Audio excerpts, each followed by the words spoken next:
ህልም አልባ የሆነ ትውልድ አለ። መረን የተለቀቀ እግዚአብሔርን የማያውቅ ፈጽሞ ከመንፈስ ዓለም ጋር ያልተነካካ ዲስኮኔክትድ የሆነ ትውልድ አለ።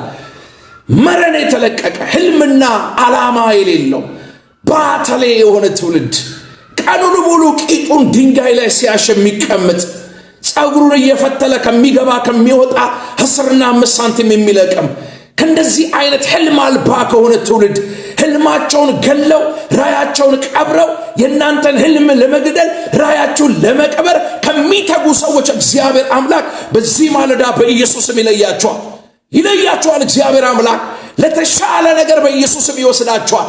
ለከበረ ነገር ትወሰዳል። የትውልድን ቀንበር ልሰብር እንባ ልታብስ በዘመን ላቂ ክርስቶስን በትውልድ ልብ ላይ አደበቀ ልታወራ ለመናፈስቱ ዓለም መንግስት ራስ መታት ላይ ያደርግ ዝና ክብር ባለጠግነት ላይ ያቆም በጌታ በኢየሱስም አምላክ እግዚአብሔር ከርኩሰት መንደር በኢየሱስም ለይቶ ይወስዳል። ሃሌሉያ። ዳዊትን እንደዚህ ያለ የከብት ጭራ በሰመኑ ይከተላል። ዝም ብሎ በቃ አባቱ ትእዛዝ ምክንያት በታማኝነት 40 ኪሎ ሜትር ከአባቱ ቤት ርቆ የእሴይን በጎችና ፍየሎች በታማኝነት አሰማርቶ በምድረ በዳ ከአንበሳና ድብ ጋር እየታገለ ይጠብቃል። እግዚአብሔር አምላክ መጣና ዳዊትን እንደዚህ ያለው አንተ የአባትን የእሴይን በጎች ስትጠብቅ እኔ ደግሞ አምላክ እግዚአብሔር በሕዝቤ በእስራኤል ላይ ንጉሥ ሆን ዘንድ ወሰንኩ አለ። ዛሬ በጌታ በኢየሱስም ለተሻለ ነገር የምትወሰዱበት ማለዳ ይሆናል። አንዳንዶቻችሁ ለትንቢት ትወሰዳላችሁ። አንዳንዶቻችሁ እግዚአብሔር ቃል ለማስተማር ትወሰዳላችሁ። አንዳንዶቻችሁ ለዝማሬ ትወሰዳላችሁ። አንዳንዶቻችሁ ለሹመት፣ አንዳንዶቻችሁ ለንግስና፣ አንዳንዶቻችሁ የትውልድን ቀንበር ለመስበር በኢየሱስም ወሰርኩ ነው ያለው። ኦኬ እግዚአብሔር ለተሻለ ነገር ወሰደው። እግዚአብሔር ለየለት ክብር ለየለት ከፍታ እግዚአብሔር ወሰደው።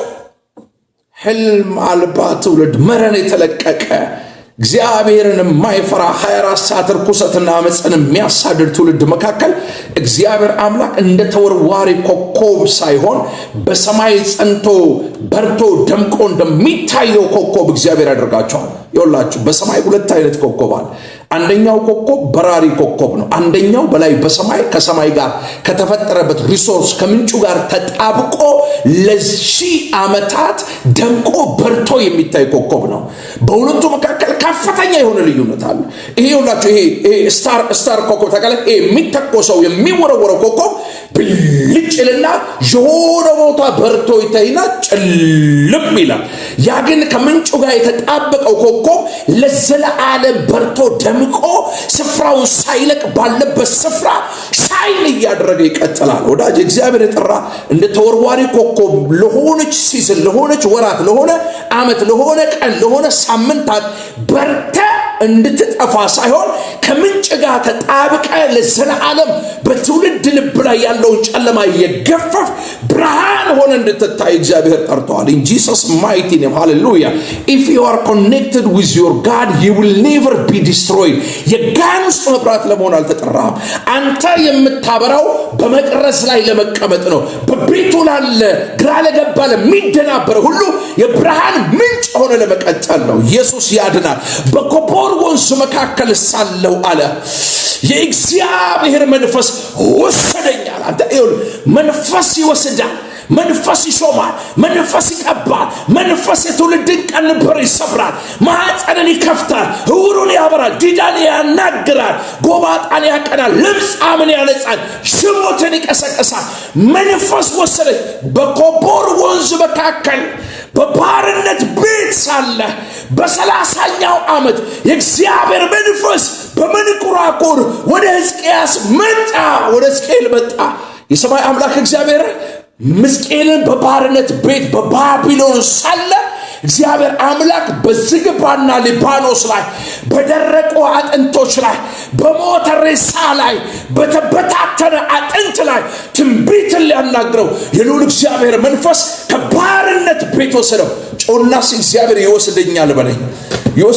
የሰለቸ ሰፈር አለ፣ የደከመ ሰፈር አለ፣ ያታከተ ኢነርጂን የወሰደ አቅምን የበላ ከሰው በታች እንድትኖር አንገት እንድትደፋ ያደረገ ተስፋ ያስቆረጠ ዘርተ እንዳታጭር ተምረ እንዳትመረቅ እግዚአብሔር አምላክ የሚገርም ጸጋ አቅም እንደሰጠ ያወቅ ከአቅም በታች እየኖርክ እንዳለ የሚሰማ ግለሰብ አለ እዚህ ውስጥ እነግራለሁ። እግዚአብሔር አምላክ ምስክር ከባርነት ቤት ከዛ ከርኩሰት መንደር ተስፋ ካስቆረጠ ካስለቀሰ ከጓደኞችሽ በታች ካደረገሽ መንደር እግዚአብሔር አምላክ ለተሻለ ነገር ይወስድሻል።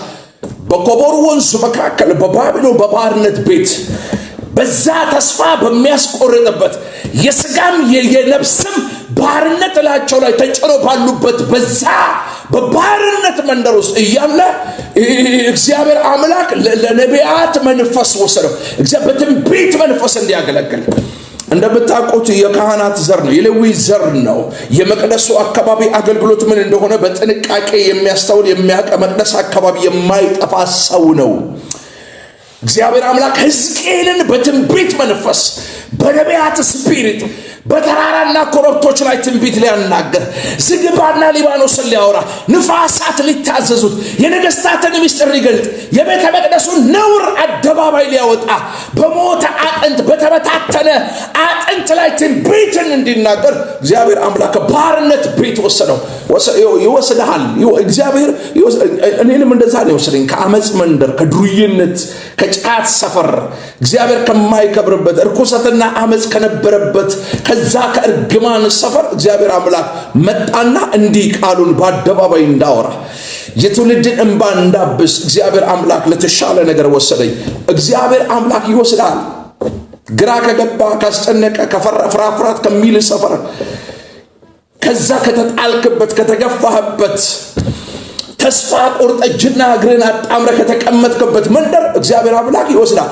የነገረህን እስኪፈጽምልህ ድረስ እግዚአብሔር አይተው። ትረስሚ እኔ ያለ የዓለም ብርሃን ነኝ አለና እናንተም የዓለም ብርሃን ናችሁ።